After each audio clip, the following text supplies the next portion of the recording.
नमस्कार दोस्तों, मेरा नाम राहुल है। हम लोग हिंदी विषय पढ़ रहे हैं और इसी श्रेणी में हम लोग आज टॉपिक शुरू करेंगे जिसका नाम है लिंग। ठीक है, देखिए अब इस चैप्टर की प्रकृति ऐसी है कि मैं अगर आपको समझाने का प्रयास करूं कि 2 मिनट में समझा दूंगा तो समझा तो दूंगा, लेकिन सभी उदाहरण थोड़ी उसके अंतर्गत आ जाएंगे। मैंने आपको बताया, आपको सरल लगा, मजेदार लगा, लेकिन जो सरल और मजेदार लगेगा वो परीक्षा में नहीं आएगा। ये महत्वपूर्ण बात है। जो आपको पढ़ के लगता है कि यार ये तो याद करा दिया इन्होंने, वो आ नहीं रहा है, सब मन का वहम है। तो ये बहुत आसानी से समझना है कि मैं आपके लिए विषय इंटरेस्टिंग बनाने का प्रयास करूंगा, लेकिन ये जरूर करूंगा कि पेपर में सवाल ना छूटे। बहुत इंटरेस्टिंग है, पेपर में नहीं मिल रहा, क्या करेंगे उसका? ज्ञान नहीं, परीक्षा पास करनी है। ठीक है, चलिए देखिए।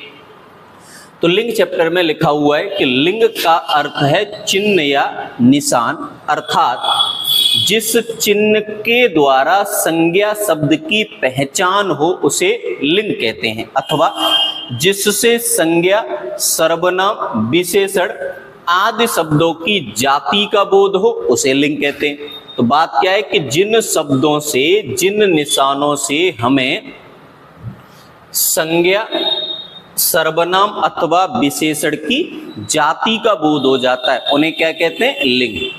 लिंग होते हैं दो, एक होता है पुल्लिंग और एक होता है स्त्रीलिंग। पुल्लिंग अर्थात पुरुष जाति का बोध कराने वाला और स्त्रीलिंग अर्थात महिला जाति का बोध कराने वाला। देखिएगा, लेकिन एक बात बहुत ध्यान से समझनी है कि संस्कृत भाषा में लिंग होते हैं 3। पुल्लिंग पुरुष का बोध कराता है, स्त्रीलिंग महिला का बोध कराता है और नपुंसक लिंग बोध कराता है उन वस्तुओं का जिनमें जीवन नहीं है। निर्जीव वस्तुएं कहाँ रखी जाती हैं? नपुंसक लिंग। लेकिन कौन सी भाषा में? संस्कृत भाषा में। हिंदी भाषा में ऐसा वर्गीकरण नहीं। हिंदी के लिंग स्पष्टीकरण का आधार क्रिया है, जबकि संस्कृत के लिंग स्पष्टीकरण का आधार क्रिया न होकर संज्ञा होती है। याद रखना, इंपॉर्टेंट बात है। तो हिंदी में लिंग 2 ही प्रकार के, क्योंकि क्रिया के आधार पर इनका वर्णन किया गया है। संस्कृत भाषा में लिंग 3 होते हैं क्योंकि इनका वर्गीकरण संज्ञा के आधार पर किया गया। तो मुख्य बात तो दोनों के आधार से है। ठीक है, हिंदी में लिंग का आधार संज्ञा है, क्रिया है, जबकि संस्कृत में लिंग का आधार संज्ञा, इसलिए इनके प्रकारों की संख्या में भी भिन्नता है। ठीक है, चलिए।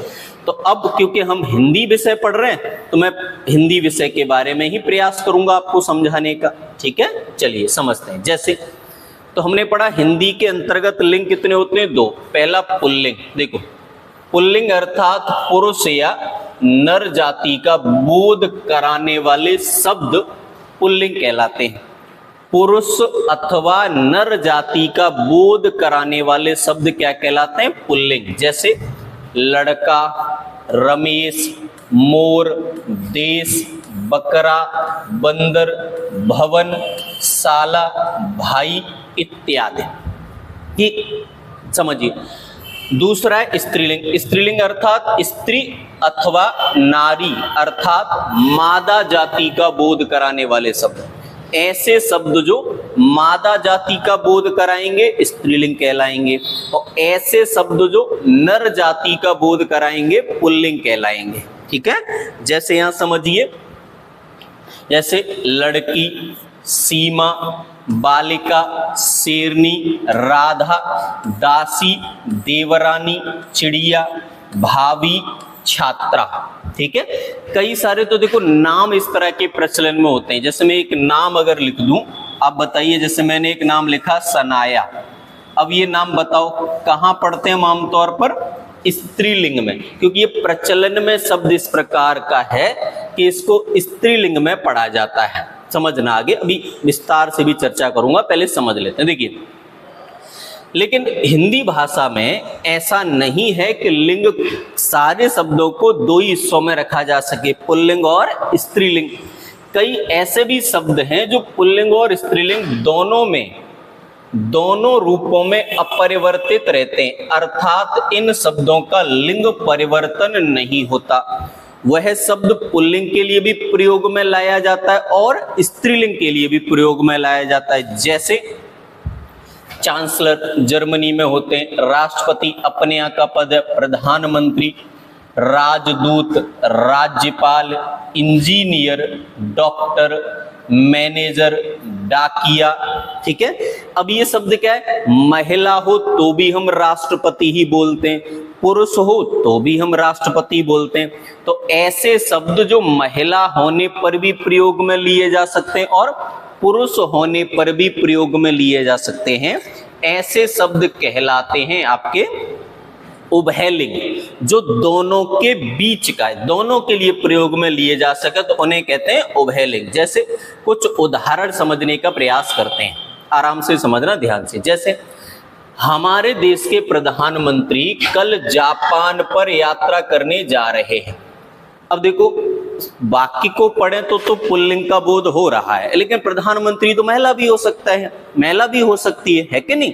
तो ऐसे पद जिनके लिए पुरुष भी संयोजन में लिए जाते और महिलाएं भी, वो पद कहाँ आएंगे, उभयलिंग के अंतर्गत। पुरुष का भी बोध कराते हैं और महिला का भी बोध कराते हैं। जैसे समझिए, जर्मनी की चांसलर एंजेला मर्केल ने सुरक्षा परिषद में भारत की स्थायी सदस्यता का समर्थन किया है।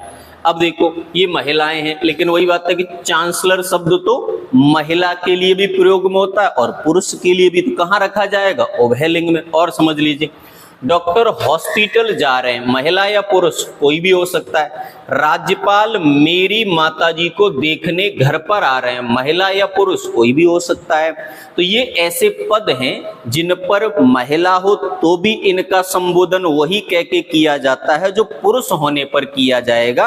तो ऐसे शब्दों को रखा जाता है उभयलिंग के अंतर्गत। जैसे आप समझ गए, दोनों के लिए प्रयुक्त होते हैं, अतः इन शब्दों को उभयलिंग के अंतर्गत पढ़ा जाता है। अब समझ लेते हैं आगे की बात। अब देखो आगे तो हम लोगों ने क्या समझा कि पुल्लिंग और स्त्रीलिंग। तो देखो सामान्य शॉर्टकट ये है कि आप पुल्लिंग पहचान करने के लिए शब्द से पहले या तो मेरा सर्वनाम लगाइए या अच्छा विशेषण लगाइए। अगर इन दोनों विशेषण में से इन दोनों शब्दों में से कोई भी एक शब्द प्रयोग में लाया जा रहा है तो वह पुल्लिंग है। और अगर मेरा की जगह आप किसी शब्द को इस्तेमाल कर रहे हो मेरी, अच्छा की जगह इस्तेमाल कर रहे हो अच्छी, तो वह स्त्रीलिंग का बोध कराएगा। यानी ऐसे शब्द जिनके लिए मेरा अथवा अच्छा शब्द लगाया जा सकता है पुल्लिंग का बोध कराते हैं, जिनके लिए मेरी अथवा अच्छी शब्द लगाया जा सकता है स्त्रीलिंग का बोध कराते हैं। कैसे बोध कराते हैं ये बात हम आगे की कक्षा में विस्तार से समझने का प्रयास करेंगे। तो मैंने सामान्यतः आपको ये समझाया कि लिंग के कितने प्रकार हैं सामान्यतः, तो आपने जवाब दिया 2 प्रकार, पुल्लिंग और स्त्रीलिंग। लेकिन एक तीसरा लिंग भी है उभयलिंग, अर्थात कुछ शब्द ऐसे हैं जो महिलाओं के लिए भी प्रयोग में लाए जाते हैं और पुरुषों के लिए भी। तो ऐसे शब्द कहाँ रहते हैं, उभयलिंग के अंतर्गत रहते हैं।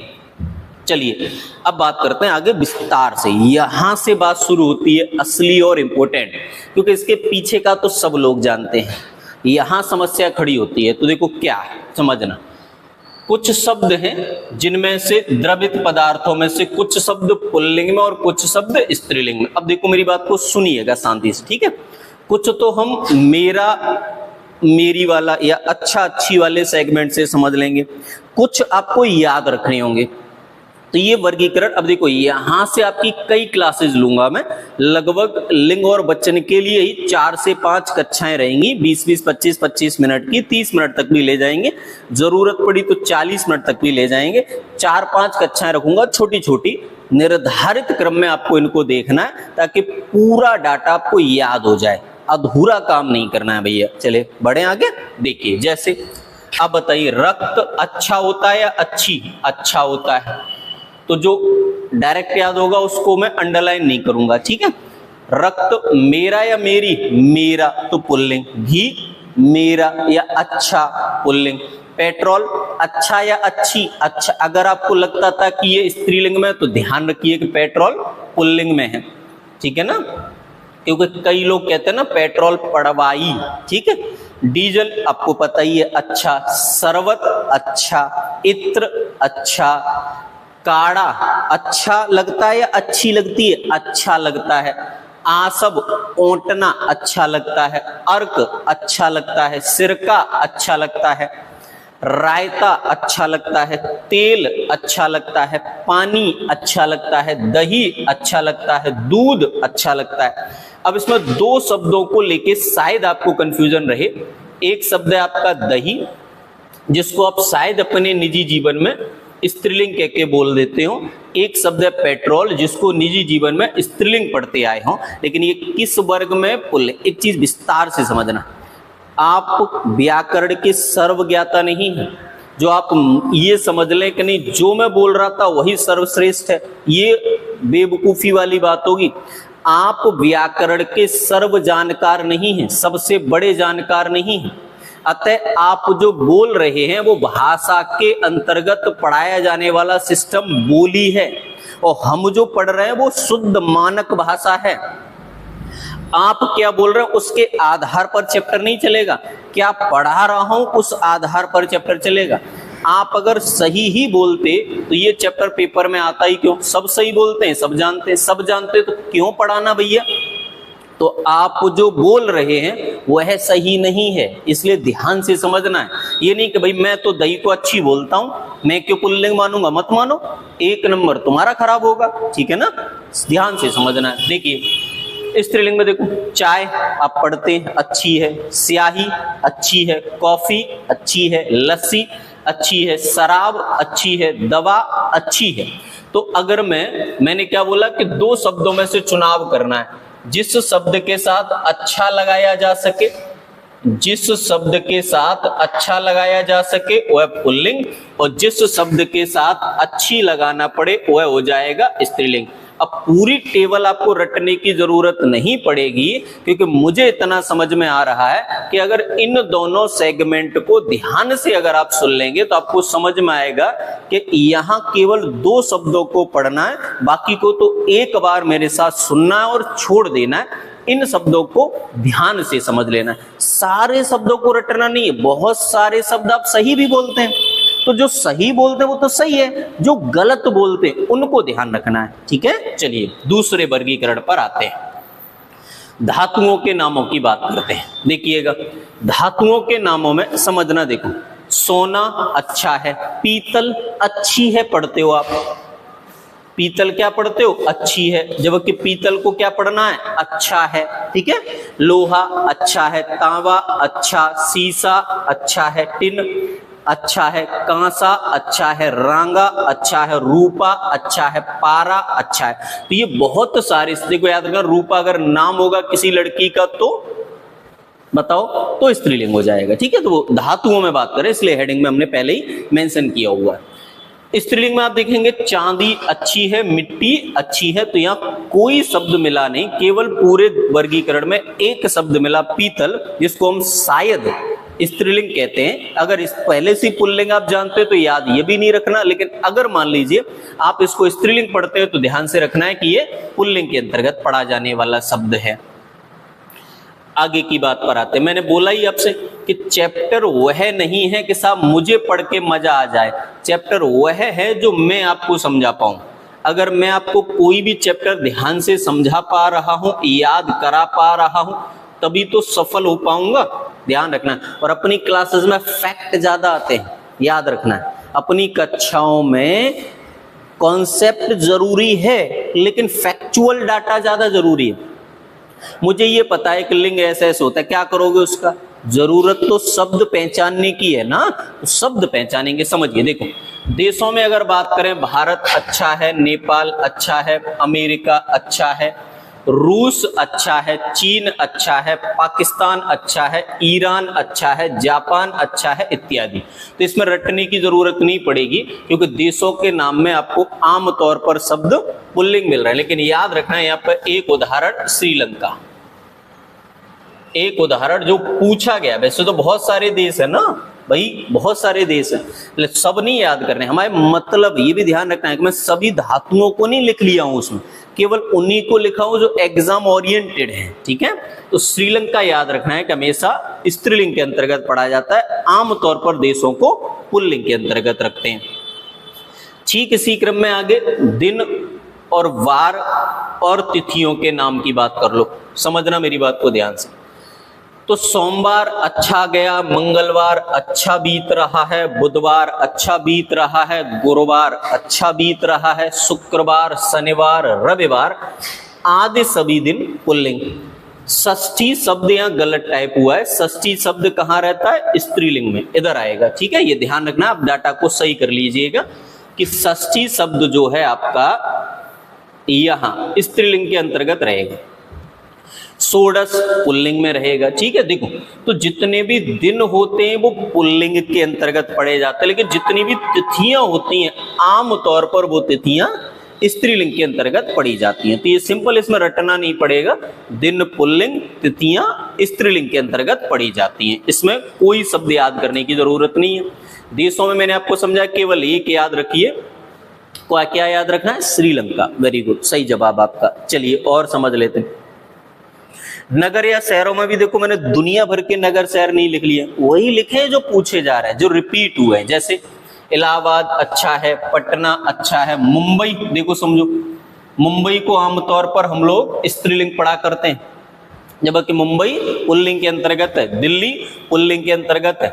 काशी, मथुरा, अयोध्या और अवंतिका ये चारों शब्द स्त्रीलिंग के अंतर्गत होती है। ध्यान रखने वाली बात है, केवल ये याद रख लीजिए, बाकी सब आमतौर पर पुल्लिंग होते हैं। ये चार शब्द याद रख लीजिए जो आमतौर पर स्त्रीलिंग के अंतर्गत पढ़े जाते हैं। आगे प्राणी जगत के नाम, अब देखो इसमें समझना ध्यान से, बहुत चीजें आपको पहले से ही पता होंगी। जैसे कौआ पहले से ही जानते हो पुल्लिंग है, कौआ, मेंढक, खरगोश, भेड़िया, उल्लू, तोता, खटमल, पक्षी, पशु, जीवन, प्राणी। जैसे किसी से पूछो जीवन कैसा चल रहा है, बताएगा बड़ा अच्छा चल रहा है, तो पता चल जाएगा ना पुल्लिंग। प्राणी गरुड़, वाज, विहग, कछुआ, मगरमच्छ, गेंडा, चीता, मच्छर, बिच्छू, रीछ, जुगनू, नर मछली। देखो नर लगाए तो पुल्लिंग हो ही जाएगा। वैसे मछली को आमतौर पर हम स्त्रीलिंग शब्द के अंतर्गत पढ़ते हैं, लेकिन नर लगाए तो पुल्लिंग हो ही जाएगा। ठीक है, अब देखो यहाँ मैना स्त्रीलिंग है, नर पुल्लिंग बनाते तो नर मैना बनाते। ठीक है, मैना, कोयल, चील, गौरैया, मक्खी, दीमक, जू, मछली, गिलहरी, तितली, मकड़ी, छिपकली, चींटी इत्यादि सभी स्त्रीलिंग हैं। और इस वाले वर्गीकरण में आपका पूरा काम अच्छा और अच्छी शब्द से चल जाता है। जहां अच्छा शब्द लगाया जा सके पुल्लिंग, जहां अच्छी शब्द लगाया जा सके स्त्रीलिंग। और इस पूरी टेबल में मुझे नहीं लगता कि कोई शब्द आपको पढ़ना होगा, अगर कोई पढ़ना होगा तो एक बार उस एक दो शब्दों को देख लीजिए, क्योंकि सारे शब्दों को रटने की आवश्यकता यहां नहीं पड़ेगी। एक और वर्गीकरण समझ लेते हैं, आज की क्लास का आखिरी वर्गीकरण, फिर आगे बात किया करेंगे। वृक्षों के नाम, देखो अब इसमें भी बहुत सारे वृक्ष हैं जो आपको पहले से ही पता होंगे, जरूरी नहीं है कि सारा डाटा रटना पड़े। अप्रोक्सीमेट वही 50-60 शब्द हैं जिनमें कंफ्यूजन है, गिने चुने, बस उतने समझ लीजिए। मैं कब कह रहा हूं कि सब रटिए, हाँ मैं आपको सारे शब्द सुना रहा हूं, पढ़ा रहा हूं ताकि कंफ्यूजन ना रहे, लेकिन ऐसा नहीं है कि सारे के सारे शब्द रटने। जैसे पीपल, शीशम, सागौन, वड, गुलमोहर, अशोक, आम। आम शब्द कोई भी एक शब्द ले लीजिए, जैसे आम है, आम अच्छा है, यही तो बोलते हैं। कदम, देवदार, चीड़, रोहिड़ा, कटहल, अमरूद, शरीफा, नींबू, सेब, तमाल, अखरोट, पपीता, कीकर, जामुन, सहतूत, नारियल, माल्टा, बिजौरा, नीम, बूटा, खजूर, ताड़, चंदन, आबनू, तेंद इत्यादि पेड़ों के नाम पुल्लिंग में आते हैं। याद रखना ज्यादातर पेड़ों के नाम पुल्लिंग में आते हैं, तो उनको मत याद कीजिए, इनमें समझ लीजिए जो पढ़ने हैं। जैसे लीची पहले से ही पता है, नाशपाती पहले से ही, नारंगी, इमली। अब जैसे एक शब्द है बीही, नया होगा आपके लिए, ये याद रखिए, है ना। अमलतास एक शब्द है, याद रखना है। खुबानी, बल्लरी ये एक शब्द है, याद रखना है।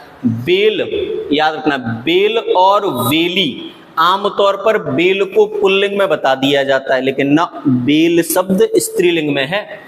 अंजीर, नरगिस एक शब्द हुआ आपके लिए नया। चिरौंजी, खिरनी एक शब्द हो गया आपके लिए नया। तो याद कब कौन से करने, या तो शब्द नए हैं या आप पढ़ते हुए उनको गलत पढ़ रहे थे। इस प्रकार से आपको ये डाटा याद करना है। मेरी बात आपको समझ में आई, क्लियर? तो आज की क्लास इतनी ही रखते हैं क्योंकि फैक्चुअल डाटा है तो ज्यादा हो चुका है। मिलेंगे हम इससे अगली क्लास में। अभी यही चैप्टर आपका 2, 3, 4 वीडियो में चलेगा। तब तक आप ध्यान से देखिए, मन लगाकर पढ़िए, ताकि परीक्षा में आपको अच्छे अंक प्राप्त हो सके। मैं मिलूंगा आपसे अगली कक्षा में, तब तक आप खुश रहिए और अपना ख्याल रखिए। धन्यवाद।